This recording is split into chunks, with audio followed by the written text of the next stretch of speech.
ito lang gagawin ko for like the next few months. For full-time ko to, 10,000 pesos. I've seen that seller grow and sell millions per month.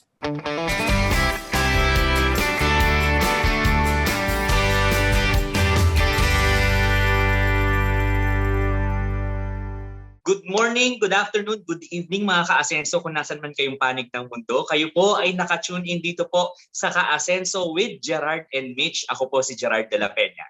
Ako po si Michelle Orosa Ople, and of course, ito yung mga kwentong ika-aasenso, ika-uunlad at ikagaganda ng buhay. At definitely ikatataba ng ating brain cells, di ba, Yes. partner? At ngayon, natin partner, ito timing na timing, sobrang fresh itong episode nating ito, ay kakatapos lang nung isang sale ng isang e-commerce platform. Itago natin sa pangalang Lazada. Lazada. So, di ba partner, parang ang daming tao na na-hook, nagpuyat bago dumating yung 6.6 na sale, di ba? So, dapat iniisip natin, teka, nandun lahat ng pera. So, paano ba natin pagkakakitaan ito? Di ba pwede naman? Oo, yun yung maganda doon dito sa Ka-Asenso. Ayaw natin na tayo yung laging nabubudol ng mga sale. Aba, maganda, ang ganda ng episode na to kasi kung kayo naman ang mambubudol, di ba? Kayo naman, kumbaga ano yung mga kailangan para kayo naman ang kumita dito sa ganitong klaseng platform. And of course, if you stay hanggang sa dulo ng episode, tapusin nyo tong episode na to dahil napakaraming pro tips na ibibigay. As in talagang mga hack, kung gusto nyong ganun yung tawag, para talagang makatulong sa pagbebenta kung gusto nyong maging seller sa ganitong platform. So yun yung gusto natin sagutin today. Paano ka ba maging seller sa Lazada at paano mo talagang, kumbaga, madidiskartehan para talagang ang ganda ng kita mo at puntahan ka ng mga tao.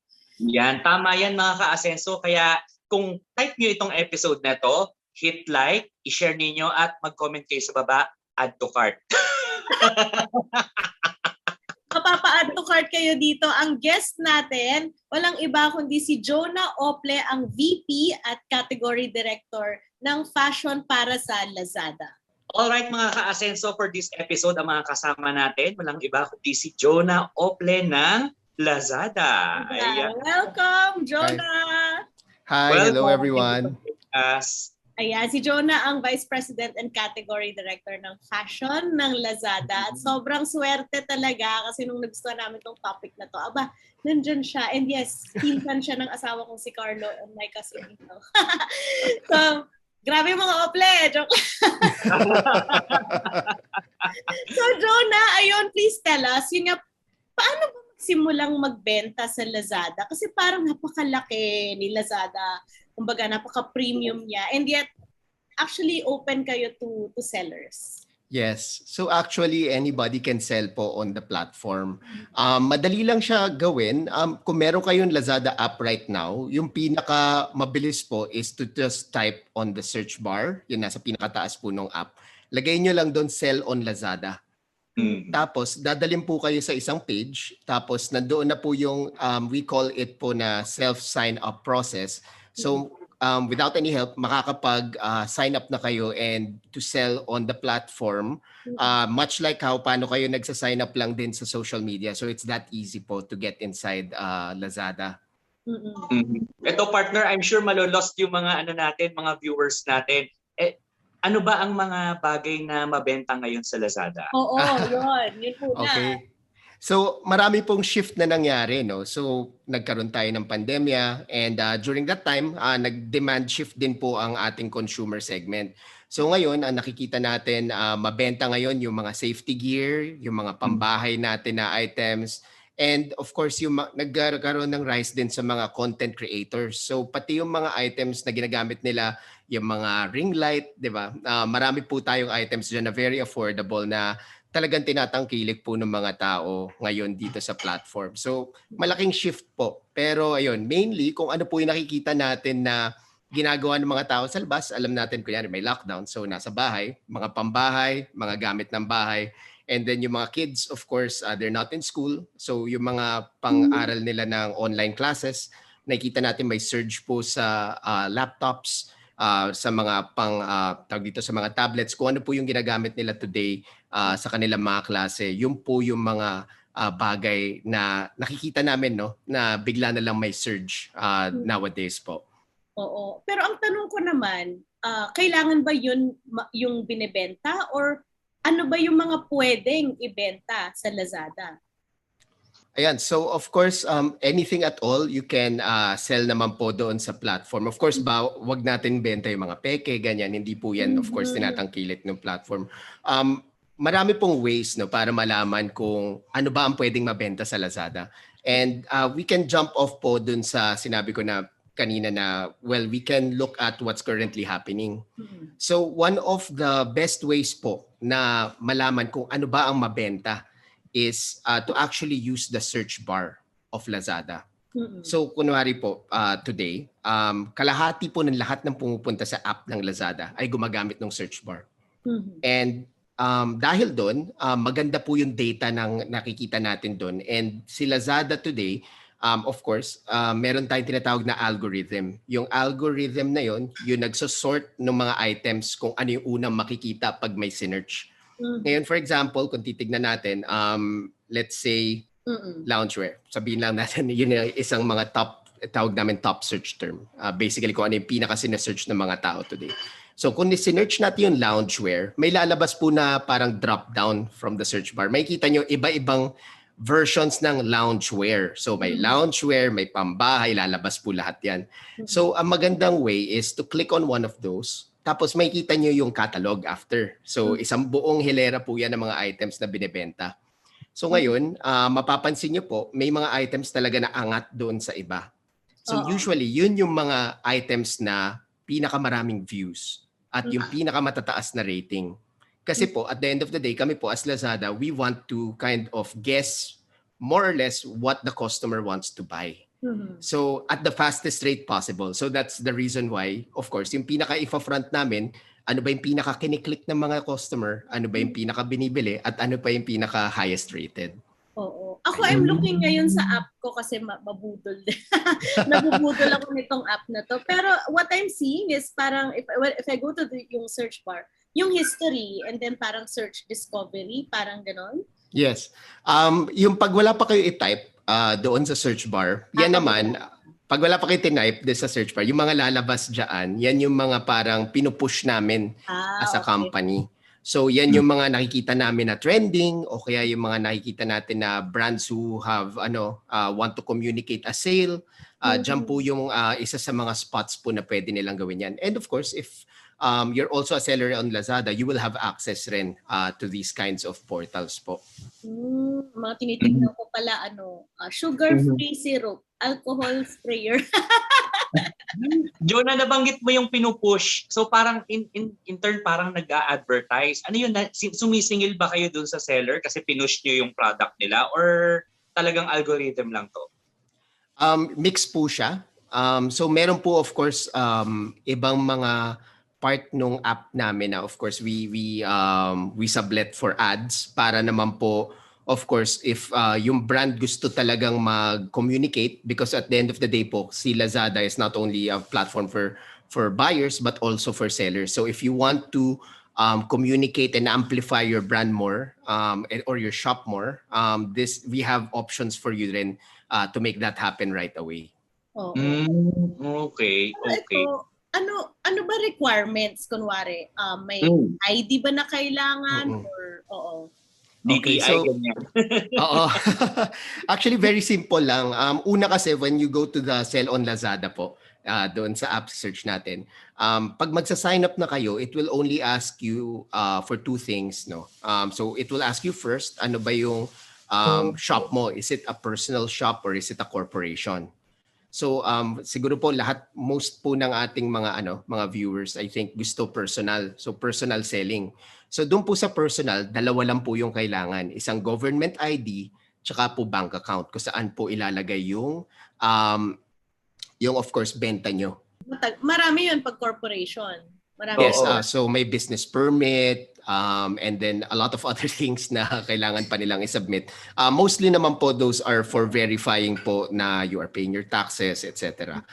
The right way. Ito pinag-usapan natin requirements. May bayad ba? kapag kunyari ako magbebenta ako sa platform ng Lazada, may kailangan ba akong bayaran sa Lazada? Yan po ang pinakamagandang effort ng Lazada actually is we want everybody to be able to sell, no, to be at par with yung mga brands na nakikita natin sa mall.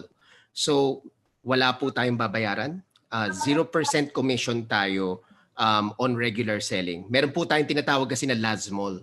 Yun naman po ibang usapan yun. Of course, yun po yung para sa brands. Pero ngayon po, when you're starting out, wala po tayong babayaran. 0% po ang charge namin. Anything you sell on the platform, wala kami sisingilin.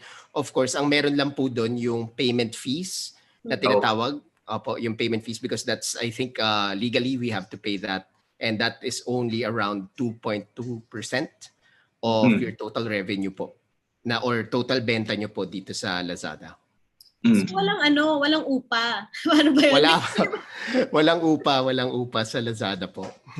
Okay, so pero yung payment fee yun, sa inyo yun napupunta at least? Yes sa amin, pero I think we pay the government also through that. I'm just not quite sure of the yung semantics nun. Hindi ako yata best person for that, pero ayun, that 2.24 naman, I think that's a legal matter na kailangan talaga na requirement. Regardless. Curious kasi ako ano yung balik sa Lazada if pag merong seller na on your platform.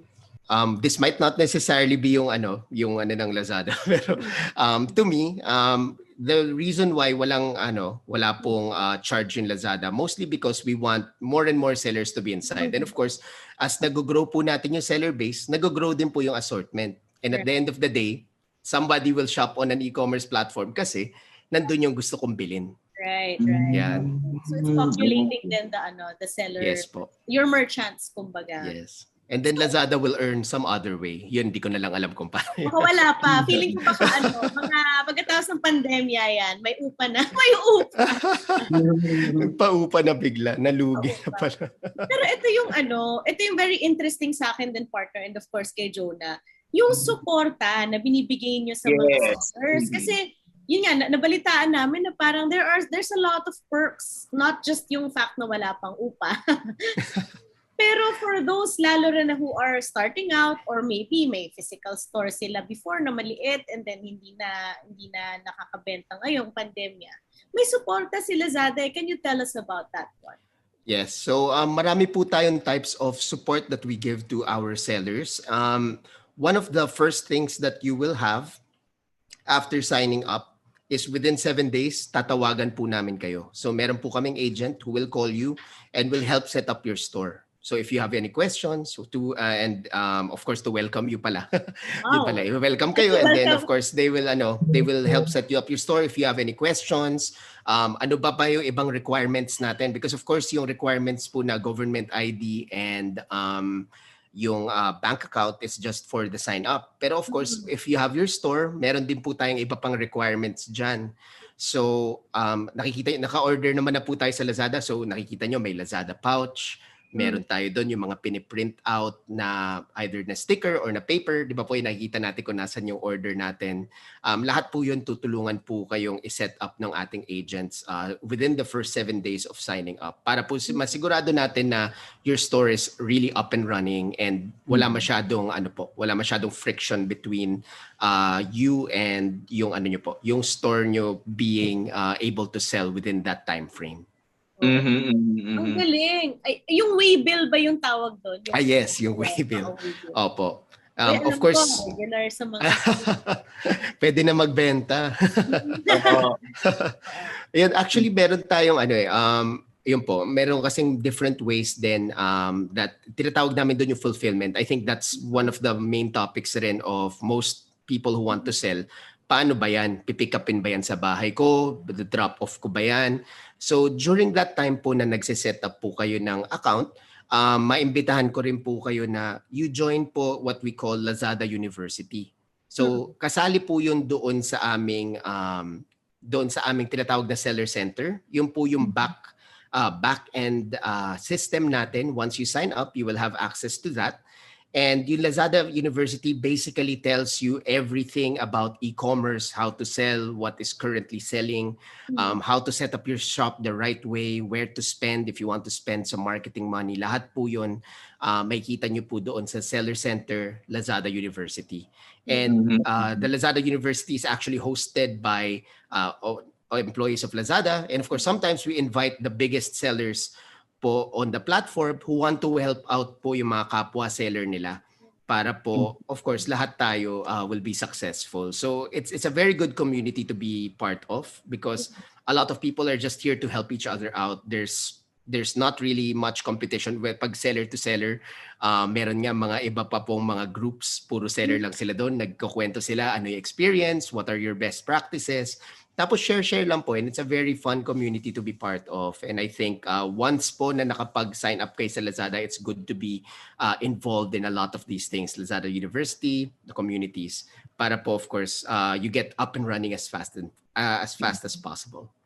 Parang may support system, ang galing. Yung community support, napaka-importante. Paano yun paano nahahanap yun?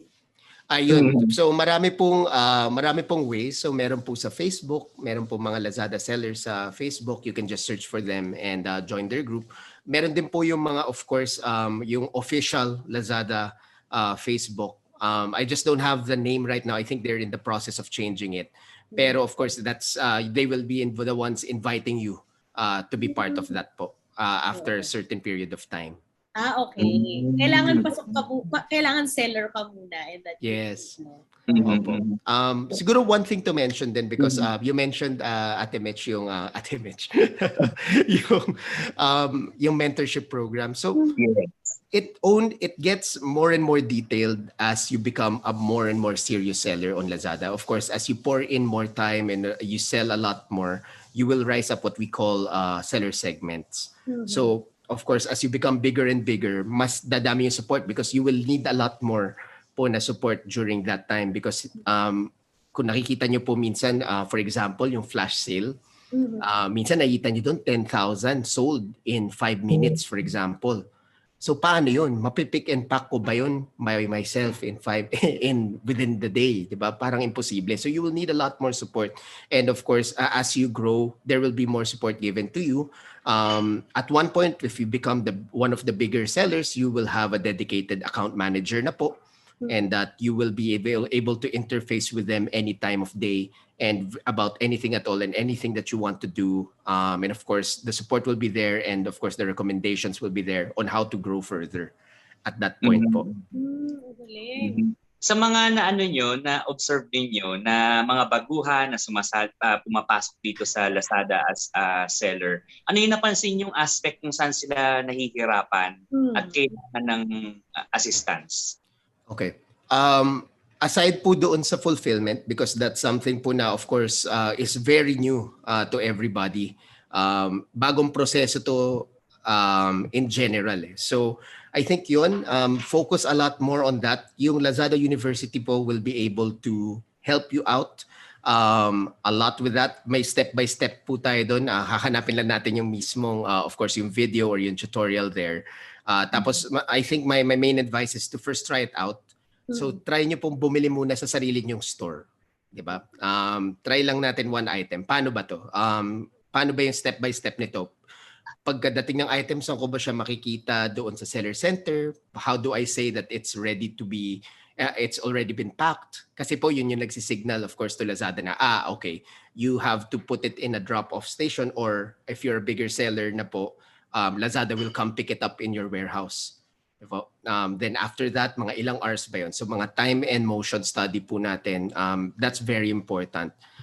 In terms of operations, I think that's one of the main things po na kasi a lot of these sellers po and yung mga seller po natin nanggaling po sila sa either mom and pop shop o kaya sa Divisoria, Taytay.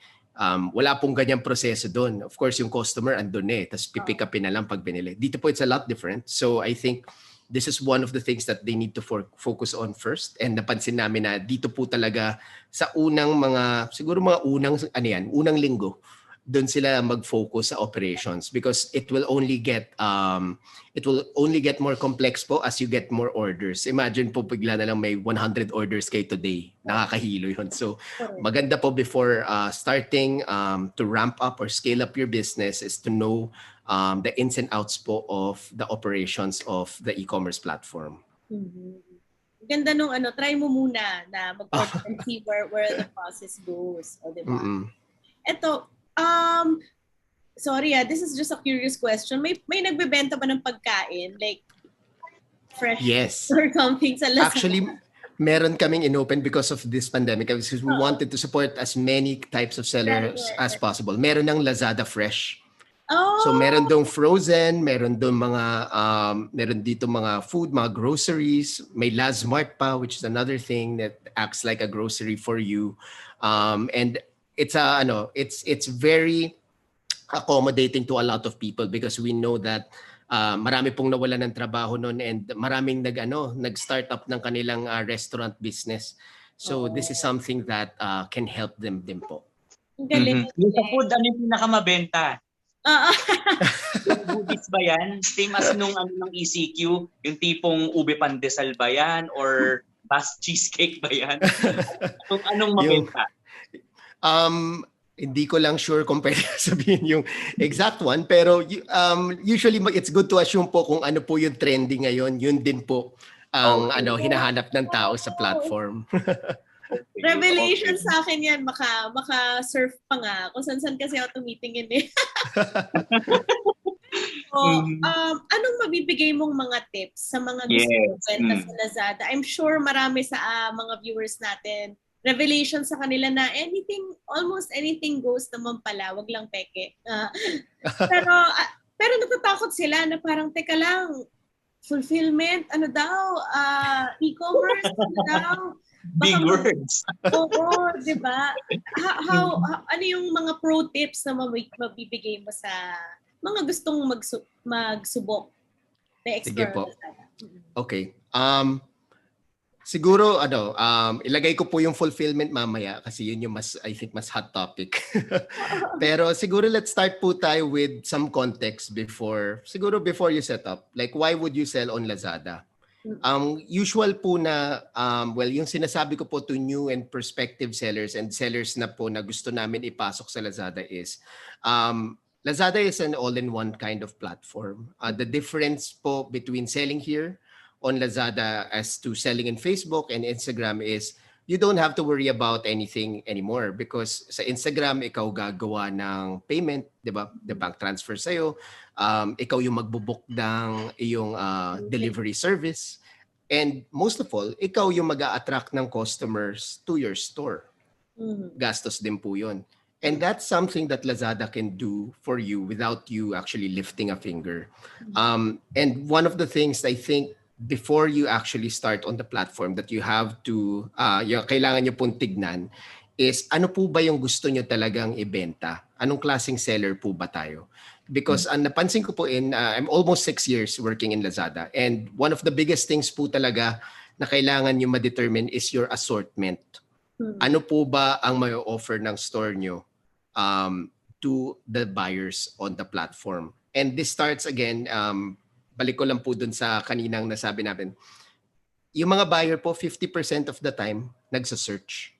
So, yung pag sinesearch nila na mga tinatawag namin top search terms, that can serve po as a guide on what you can actually sell that is already trending. Hindi na po natin kailangan manghula.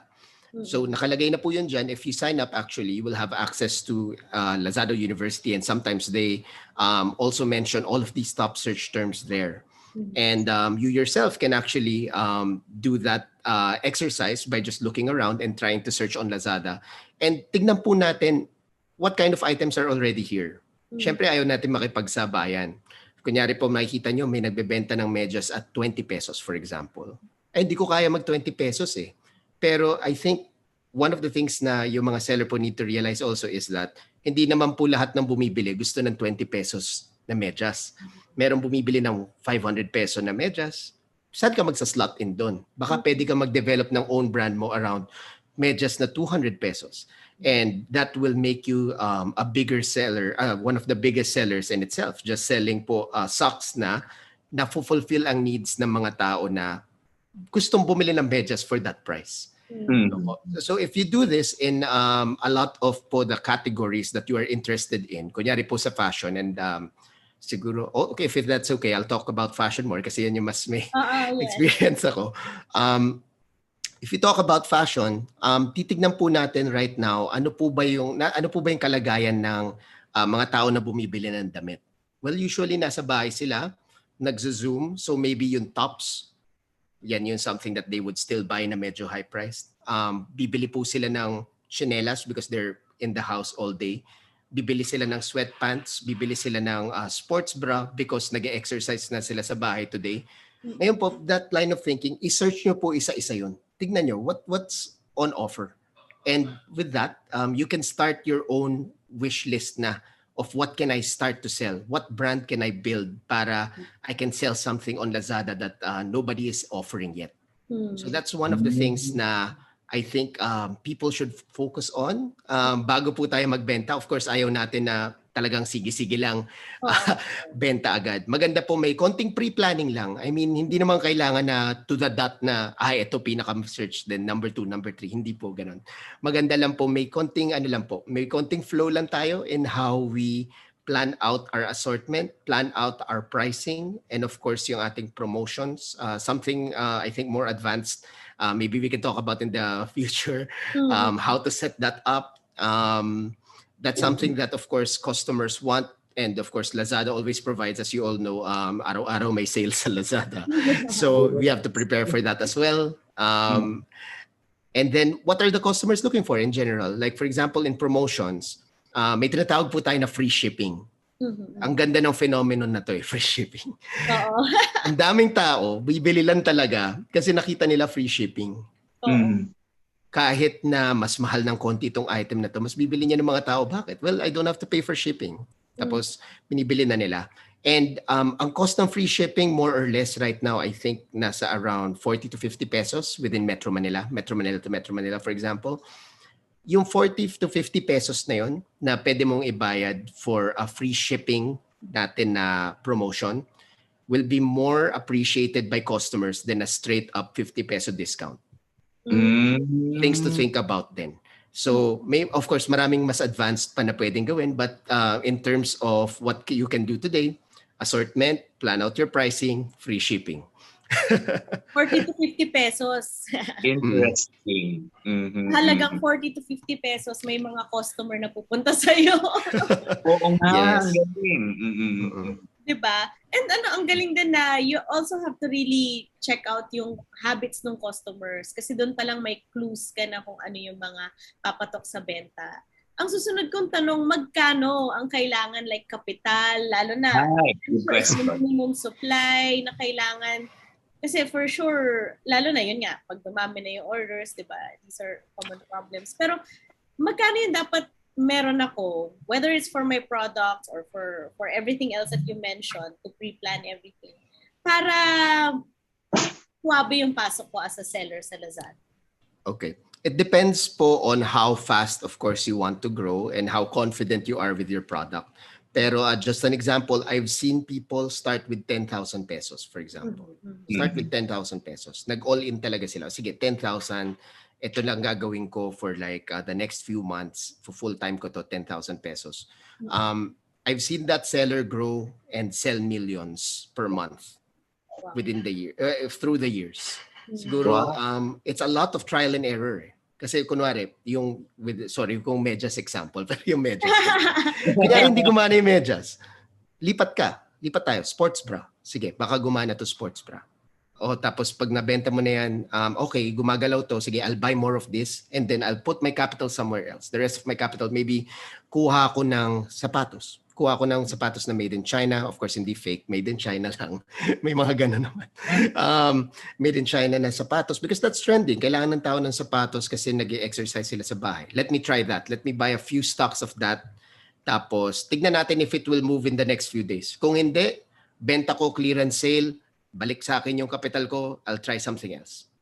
So, you can start as little as 10,000 pesos. I've seen people actually start out with just 5,000 pesos. But of course, you want to give yourself then some sort of leeway. Of course, magkakamali tayo. Di ba? Meron tayong maling mabibili. Meron tayong times na baka meron tayong bad decision that we made. We want to be prepared for that. And so, konting buffer naman po. So I think maybe the lowest you can do is 10,000 pesos. Just buy 1 or 2 types of items first. Try to see if that's going to move. Marami po tayong pwedeng tignan actually for you to plan that out. One of the things that I always espouse is to look to the future. What do I mean by that? There are a lot of other countries na mas advanced po kaysa sa Philippines ang e-commerce industry. The US, for example, I think pre-pandemic, they were 18% ng kanilang benta galing sa e-commerce o galing sa Amazon. Isa lang pala doon, ano.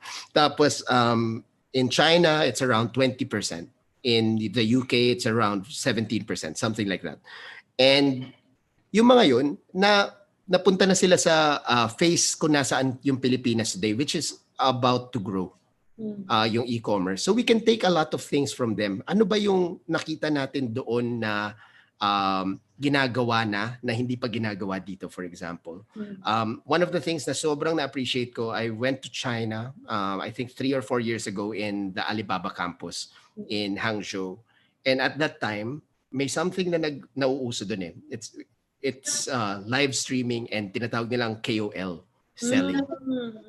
At that time, wala nun dito in the Philippines. Pero just because we went there and nakita namin that it's something that has a potential to be big, we were prepared na po for that 3 years in advance. So we kind of knew, okay, live streaming, sige. Okay, KOL selling, okay. So itong mga sikat na influencer, gumagawa ng sariling shop, tapos nagbebenta sila. Diba? So these are the types of things that we look to other countries for. But in terms of items, for example, kung titignan nyo po, other countries that have a similar taste profile of of buying in the Philippines. Kunyari, Thailand. Thailand and the Philippines, very similar po ang fashion. It's just that sa Thailand, mas mahilig sila sa makukulay, pero same style ng binibili ng Pilipino. Tayo lang mas neutral eh, black, white, beige. Sa Thailand, uso may yellow, may red, pero the style is the same. So titingin po tayo doon, tingin tayo sa Thailand. Ano ba yung mabenta dyan na wala pa dito? How can I do that? How can I get my hands on those items and sell it here in the Philippines? Po. Maraming opportunities. Source yan si Thailand eh. Marami rin akong kilala na nagbebenta na alam nila parang future forward. Pwede silang pumuntang Thailand and they can sell. Oo. There's I think there's a booming textile industry din po kasi doon. So parang doon din talaga nagsisimula yung mga styles dito sa Asia. So that's one route you can go. Another would be AliExpress. Kung makita natin, ang ganda actually mas advanced na konti na Lazada ang AliExpress because of course mas matagal yung history nila with Alibaba. Titignan nyo po doon sa AliExpress, nakalagay doon ano yung mga items na pinakamabenta in the last week, for example, or the last month. Pwede nyo i-sort eh. Tapos may kita nyo per category, ano yung pinakamabenta. Galing! Tapos ngayon, okay, that can give you an idea na, okay, so ito pala yung mga items na pwede ko ibenta dito. Saan ko ba masosource to? Punta ka ngayon ng Alibaba.com or if may kilala po kayo sa China or sa Thailand, that's somewhere that you can source them or even locally, actually, you can have it made locally. We're seeing that a lot of, tinatawag namin social sellers, yung mga nagbebenta sa Facebook, sa Instagram, mga locally made. Meron sa kanila sa Marikina for the shoes, di ba po? And yung iba sa Taytay, pinapagawa nila po yung mga garments nila doon. So we have a lot of choices. But at the end of the day, yun nga po, look forward a bit. Mahirap kasi kung makipagsabayan ka right now eh. Mas gamay na ng mga tao nagbebenta niyan yung produkto na nasa Lazada sa store nila.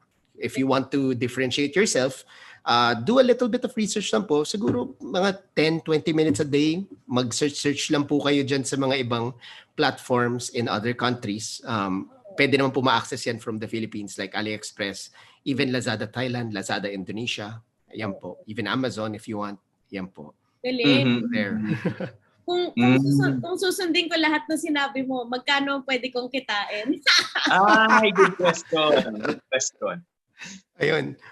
Actually, ang dali lang kumita dito sa Lazada. Meron lang talaga mga kailangan po kayong tignan and i-plano at the onset, and of course, i-fill in doon sa ating seller center. Siguro po one last tip din on assortment. When you actually have your items po inside, baka po magtaka kayo, well, paano ba mahanap yung items ko? Wala namang may kilala sa store ko. Diba? So may tinatawag po tayo na key attribute fill rate. So for every item, yan po yung content na nakikita ng customers when they shop for your items on Lazada. So pag nakiklik po kayo sa picture, di ba, may lalabas.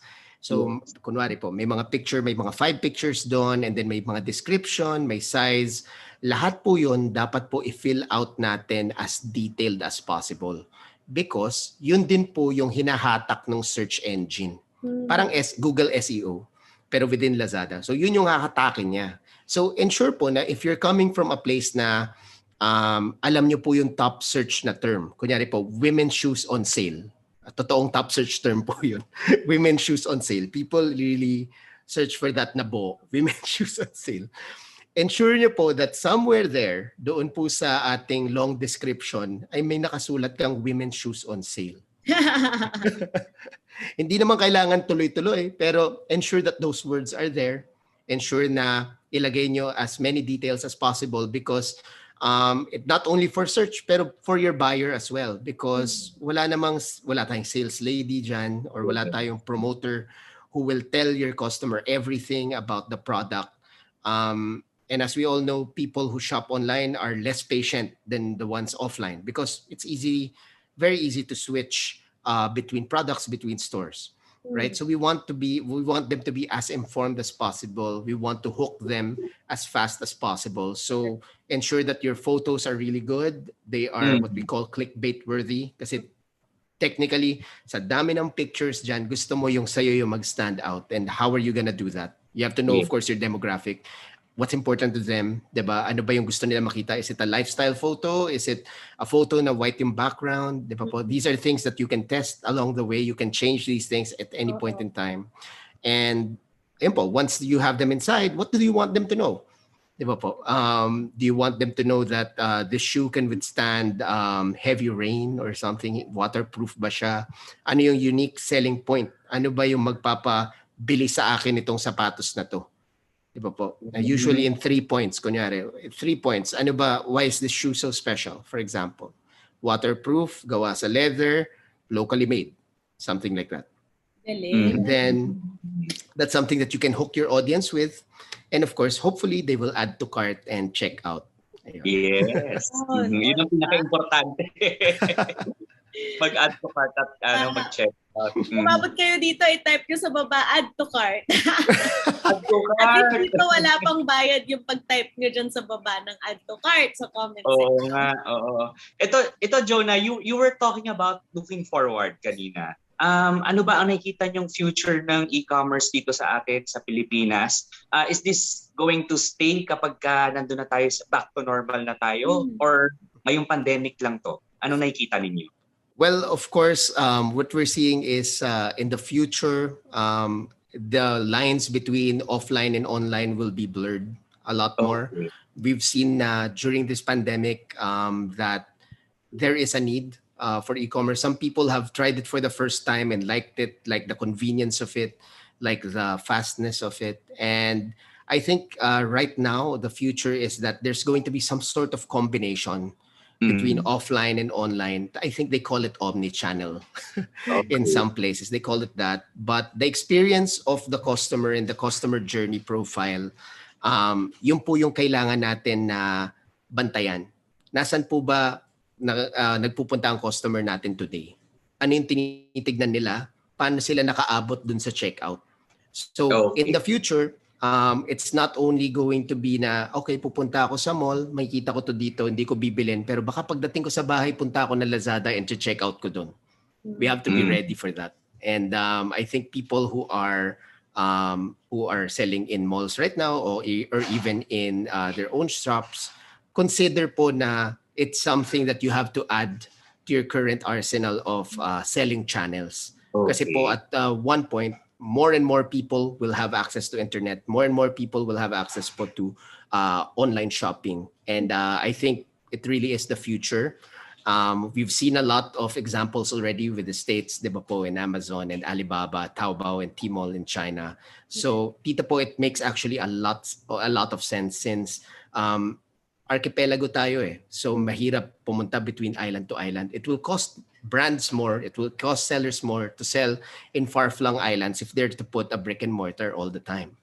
So with Lazada and with e-commerce in general, we're trying to make that easier for both the seller and the consumer to actually meet together without the hassle of making your own physical store, etc.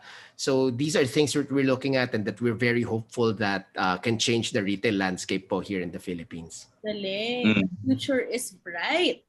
Lalo na dito for e-commerce. So kung wala pa kayo sa e-commerce as a seller, nako, ito na nga. This is a good opportunity for our listeners here. Saan sila pwede pumunta kung may katanungan pa sila or gusto muna nilang mag-research bago talagang tumalon dito sa ganitong klaseng negosyo? Actually, yung suggestion ko po talaga is to sign up na because you don't have to sell anything but you will have access po to Lazada University. You will have access to a lot of the trainings available na po there, and that's for Lazada.